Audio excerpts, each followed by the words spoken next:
Good evening. This is, I should probably give out some warnings in the true Deliveroo style. Firstly, this is an unplanned talk. I stepped in at the last minute and I was told that improv is popular these days, so this is completely improvised. I've done this slide and the rest of it's live code review. I haven't rehearsed it, and there's a prize of a bottle of Campo Viejo Reserva for the best heckle. So anybody who gives me the best heckle gets this bottle of wine, courtesy of Deliveroo. Okay, so hello, my name is Ben Parker. I was a C++ developer, then a Java developer, now a Scala developer. And at the moment, I'm looking for jobs, and I've been a contractor for a long time. And I decided to dip my toe into the permanent market, and I got bombarded by recruitment agents promising me lots of things, and I mean, most of them, present company accepted, they lie to you. And eventually you realize it's actually quite painful looking for permanent work, because you spend most of your life, or most of the week, basically writing code for free. And then they bring you in for an interview after you've completed a project, and then they say, yeah, we like you, but it's your personality, we don't really want you in our team. So I thought, well, at least in this situation, I can make the best of this, because I've spent a long time writing this software, well, this sort of programming assignment, and hopefully my personality is more suited for presentation than teamwork. So here we go. Oh shit. Yeah, I'm not great at preparation, so let's move on. What have we got? Oh yeah, there's some code. Yeah, here we go. So, I probably should have anonymized the company, but they were okay with me loading this onto GitHub. So I figured they're not precious about me giving away their technical test. So here we go. I won't say his name, because, So basically, I'll paraphrase all this. You have to read all this. It's ridiculous. You will create a REST web service capable of handling thousands of concurrent workflow events, right? Blah, blah, blah, blah, blah. I'll pick out the pertinent bits. Here we go. So, the company, who shall remain nameless, they deal with workflows, and there's a concept of there's workflows all over the place, and what they do is they allow companies to automate their workflows. For example, you might say, when I get a new sale, I want to put something to Salesforce, I want to send a message on Slack, I want to do something else, send an email. And what they do is they have this software to do that. So this test is around workflow. So here's the basic requirements. Create some workflows, increment a workflow, return an execution state, and run a periodic non-blocking background job every 1 minute to remove something. So it's basically some background stuff, right? Now, something here, something there. You'll see all this in the code, so I don't want to bore you with this. Some endpoints. So basically, we've got a RESTful service. It's something we're all familiar with, I guess. We do some posting with some JSON. And it's like, if it's successful, return some error code. Well, sorry, not error code, sorry, some status code. And a bit of JSON. And it should be able to support tens of invocations per second. And I did that, tens of invocations per second, which is why I've got a bit of a problem with my right hand now, but it worked. Now, when I got to the next level, which was posting these ones, this one, again, there's a bit more complexity here. Now, that was several hundreds of invocations per second. Now, that's difficult. So what I did in that situation was I basically got a bit of wood and an elastic band, and I kind of trigger, and I used Postman, and it's very difficult to do. I've got a YouTube video if you want to see how to do this kind of testing, but there is some software out there as well, but that's probably in another talk. Anyway, and then basically this is a load of requirements, and this is getting quite boring. So I'll just get cut to the chase. Basically, it's got to be able to, you've got to run it on the command line. It's got to run on port 9000. They're obviously don't like Windows. That's nice.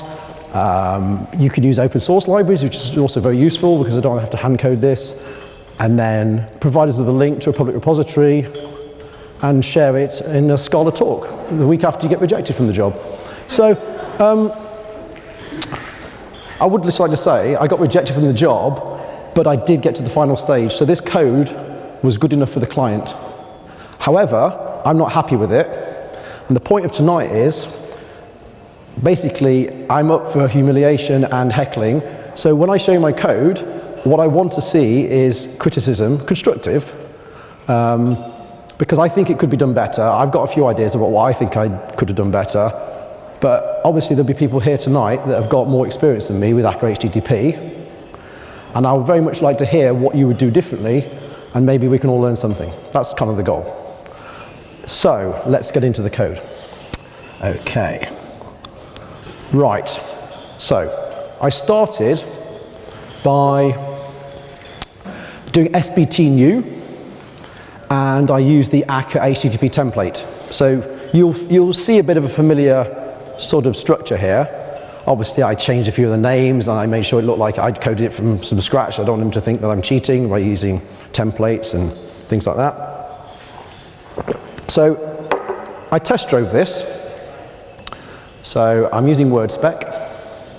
So we're in ScalaTest world. But it's very similar to Specs 2. So you should understand this if you've done either of those. So yeah, we have some actor, we have some roots, right?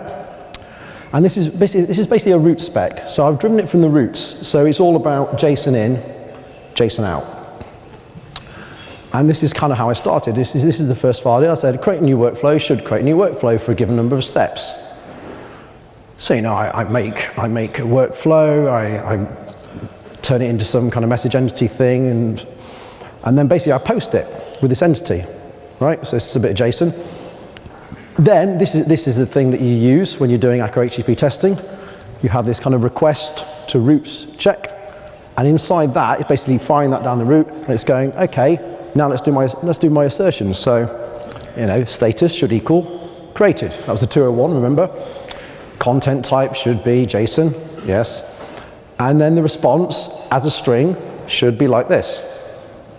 Right, it's pretty simple. And I wanted to check that the workflow size should equal 1. Now, I need to tell you one important thing. I had to simulate the data store in memory. So in an ideal world, I would have a better test than this, because I'm checking actually like a map. I think it's a map or a list. So when we look at that code, it's going to be filthy from a functional point of view, but I'm just telling you why, because we've got a kind of in-memory database. So that's what that's all about. So there we go, and we create a new execution here, we return a 404 for this. This is interesting. Roots.seal. This is something I learned. If you are expecting some kind of error situation, which we'll look at later, it won't work unless you put the seal in, because it will actually blow up before this bit. So this is a little gotcha. So use roots.seal whenever you've got a kind of error situation rather than the controlled error situation, which we'll look at that in a minute. Okay, so here we go, here's another one. Return this. There's some of my notes, you know. Yeah. And this is basically what I did. I'm not going to go through everything. This is the test. And you know, it looks, well, I think it's quite readable. Obviously, I'm biased. You know, it's basically I'm following the criteria. I'm going through and doing all that. Next, I don't know how to change files without getting out of presentation mode here. So 1 second. Exit presentation mode. So the next thing I did was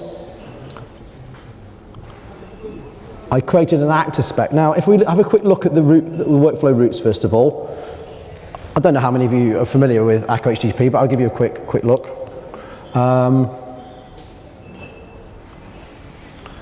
So those of you who've worked with Play, you may or may not like this. I mean, Play has a roots file which is text-based. Now, akka-http has this, roots. Now, I'm not going to say which is better. I quite like the fact that this is actual Scala. But you know, you need to know a few funky things, you know, how to do things like path prefix, concat, path end, post. It can get quite nested, just to do something quite simple. You know, segment thing, concat, path end, post, you know, it's quite readable, I think. Maybe there's some little tricks to make it more readable, I don't know, but I think this is okay. But this is how you do it. This is kind of an akka-http way of doing routes. And then, if I show you the core bit of the code, the actor, where it's doing the work, you can have a look at how that's done. And then you can start heckling me if you want. One second, what am I doing? Oh yeah. Workflow actor, here we go. So, you. Okay. No, what's gone on there? Excuse me. So I don't do many presentations in IntelliJ. Okay, where is my workflow actor? There he is. Right, try again.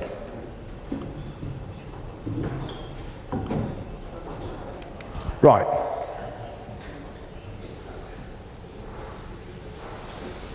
We've got case classes to encapsulate all of the, basically all of the JSON that comes in and out. So we've got create execution, we've got this kind of thing. We've also got JSON case objects as well for the messages from the actor as well. So one thing I'm not sure about is this actor maybe is doing too much. This actor is doing all the work. And you see here, these horrible vars are needed because we're using in-memory database. So it's like, do you either have a immutable hash map or do you have a var and you keep changing what the var points to, right? So that's kind of the only two options I'm aware of. You know, you want to change something, you either keep pointing to the new thing or you have a mutable thing. So I preferred the var. And then, you know, we have some little methods, creating executions is finished. And then here's the actor. This is the akka part of akka-http. We've got some background job, some trigger scheduling thing that does that. We're creating a workflow here. This is the main thing, the receiver message. You know, we're kind of going through, create a workflow, create an execution, increment the step, workflow execution state, and that's kind of it. That's pretty much all the code apart from the case classes, which are trivial. So, with that in mind, I now open up the floor, and if anybody would like to give their opinion about improvements or comments or why did I do it like that, here we go. I think my colleague Jim has the talking pillow, if anybody wants to talk. Remember the wine, yes, good. Okay. Hello. Sorry, it'll be fine. Sorry, I read this requirements bit, but why is it in-memory data store needed? Why is it needed in memory, or, well... What's the need for that, to have those ugly words? Like you're saying that's yeah. why you need it, but what's the actual context behind that? I think I've missed that bit. Okay, yeah, okay, fair enough. The context behind the ugly var is because in the real world you'd use an actual data store like, you know, a Mongo database, something like that, right? It's because it's a programming assignment, it's not real world production code. Therefore, they said use an in-memory database. That was in the spec. You need persistence because you need to be able to say, I post something, I get something. So we've got requests, and therefore something needs to persist something because I'm creating a workflow, and then later on I'm asking about the status of a workflow. So there has to be some kind of persistence. And so that I don't have to set up Mongo and do lots more coding around that, and obviously difficult for them to test it as well.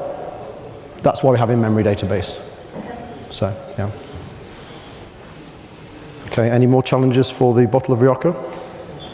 So, I don't know if I see it correctly, but all your requests going via one echo? Say again? All your requests which come into the service going via one single echo. That's very true. Apart from one. If I create workflow, yes? I can flow of actors which run in workflows. Okay. And send a message with the map of workflows. Okay. And then I can process much more because with the creation workflow, I can create just 10 of workflows per second. But with the processing workflows, I need to process much more. But it will be blocked by the same actor, because everything. No, would it be blocked by the same actor? Because we'd have a cluster, wouldn't we? I mean, because I have an actor here. Oh, because I've made an object of actor here. Sorry, I mean, are you talking about, because that's the object, that's the types there, but the class of workflow, there will be many instances of this. Sorry, okay, so the companion object of workflow actor is just for the types, like the message types. The actual actor is a class, and therefore, if this was clustered, or, you know, in some kind of distributed system, you can ramp it up. It doesn't, you know, there can be many, many actors of the same type. But it's possible that there is an argument for breaking this down into different actors with different concerns. Maybe. Yeah. There is actually one other kind of, no, there's one actor, sorry, there's one actor, but we've got background tasks, so yeah, okay. But that is definitely something that can be scaled up. Is that okay? Next heckle. These are quite friendly. These are quite friendly. I was expecting someone to slag it off completely, to be honest. I thought there'd be some akka geek in here saying, "Oh, you've made a classic mistake there with your definition of actor, and this will not scale to 100,000 implications." No, no one. I mean, I know it's on camera, but I don't mind if you wanna properly have a go. Anyone else? There is another talk, so I don't want to take too much time. So who's the best heckle for the bottle of wine? I think you got me a bit scared, to be honest, when you said that, so I give you that. Okay. I'm going to chuck it Oh. one more challenge, just in case it's got a, I think you probably still want it, but with some of this stuff, have you like considered or looked into any FS2 stuff? FS2 is not something I'm familiar with. Could you expand on that, please? Harrison, hit us with it. Oh, you hate me now. Wow. You've put him on the spot. I think he feels more comfortable than I do. oh. Okay. No more alcohol for you, sir. Harrison, you told me I wasn't allowed to bring this up because you didn't want to have to talk, and I deliberately told you you had to. Oh gosh. Okay. It's really mad now. Yeah. This has turned into an ovo-therapy session, hasn't it? It's like domestic, yeah. Really? Okay. Do you want to do this in public? Okay. He's not happy. Okay. I'll catch you off. Sure. I mean, we've got couches, so we could do that later if you want. Yeah, fine. You've used couples therapy. That's fine. All right. I didn't expect this to happen, but yeah, good. So, the end.